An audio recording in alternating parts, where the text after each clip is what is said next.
sebuah video yang bertema bagaimana Pancasila dan Undang-Undang 1945 menjadi dasar dalam setiap proses demokrasi di Indonesia.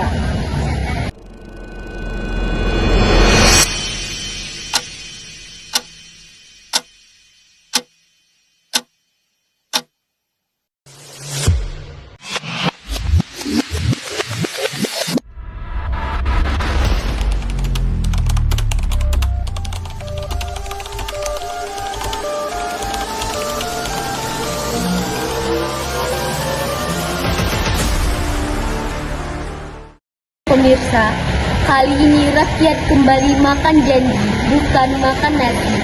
Negeri yang katanya kaya, kemiskinan merentas di setiap gang sempit. Kali ini, mari kita saksikan berita yang barangkali bukan untuk disiarkan. Pak, dulu Bapak bilang bahwa sekolah adalah kunci, tapi sekarang beras pun dikunci. Emangnya suara kita nggak didengar? Kita kan ideologi terbuka, pastinya rakyat seperti kita ini orang biasa. Suara kita pasti didengar oleh pemerintah. Mereka mendengar, mereka dipedulikan oleh pertentangan. Ekonomi negara ini semakin maju, angka statistiknya pun naik. Negara ini semakin makmur. Makmur, benar sekali. Tetapi makmur hanya untuk orang yang memiliki kursi seperti kita di sini, bersulang ini. Pemirsa, inilah wajah negeri yang sebenarnya. Rakyat kelaparan, anak putus sekolah, dan orang tua yang kehilangan harapan. Semua demi proyek yang entah untuk siapa. Baiknya kau diam, jaga kata-katamu itu. Ingat, kami di sini punya undang-undang yang melindungi kami. Dasar jurnalis naif. Berita itu milik kami. Narasinya harus sesuai pesanan. Jangan sekali-kali bahas kemiskinan. Nanti investornya kabur. Inilah kritik dibungkam, bukan dengan jawaban, melainkan dengan ancaman. Para rakyat disuruh sabar, padahal perut kosong tak mampu menahan lapar. Akhirnya, tunjangan kita saya, eksapora kita hari ini. Inilah yang ditambahnya kemakmuran. Benar. Rakyat miskin sana mungkin ada kita menari. Woi, pejabat-pejabat berjoget-joget di dalam sana. Mana senjata terhadap kami? Kami menderita di sini. Kami tidak butuh janji manis kalian. Kami hanya butuh masa depan yang cerah terhadap bangsa kami. Buka gerbangnya! Woi, buka gerbangnya atau saya hancurkan gerbang ini. Ini ada nasi sedikit, walaupun kita banyak, tidaknya bisa mengenyangkan. Ya, terima kasih amal. Ya. Mengurangi nilai-nilai Pancasila dalam proses demokrasi yang terkandung dalam sila pertama dan kedua. Sila pertama, sila ini menuntut bahwa kebijakan publik dan proses politik harus dilandasi moralitas agama, dan etika universal.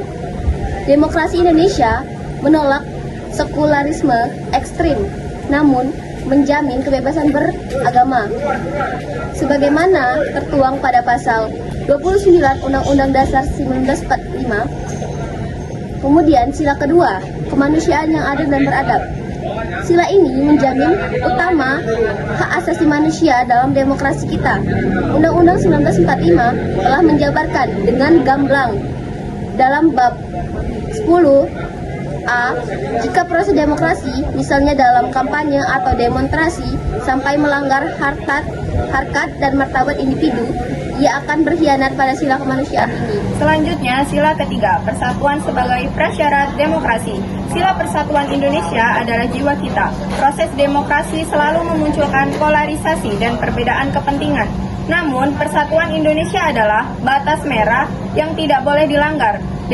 Demokrasi yang sehat adalah demokrasi yang merayakan Bhinneka Tunggal Ika.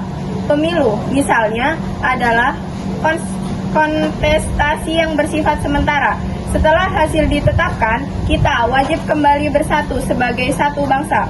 Politik identitas yang merusak persatuan adalah ancaman serius terhadap dasar negara ini.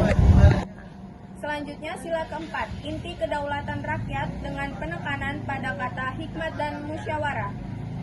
Sila keempat, kerakyatan yang dipimpin oleh hikmat kebijaksanaan dalam permusyawaratan perwakilan. Pasal 1 ayat 2 Undang-Undang 1945 secara eksplisit menyatakan kedaulatan berada di tangan rakyat dan dilaksanakan menurut Undang-Undang Dasar. Kata kuncinya adalah hikmat, kebijaksanaan, dan musyawarah.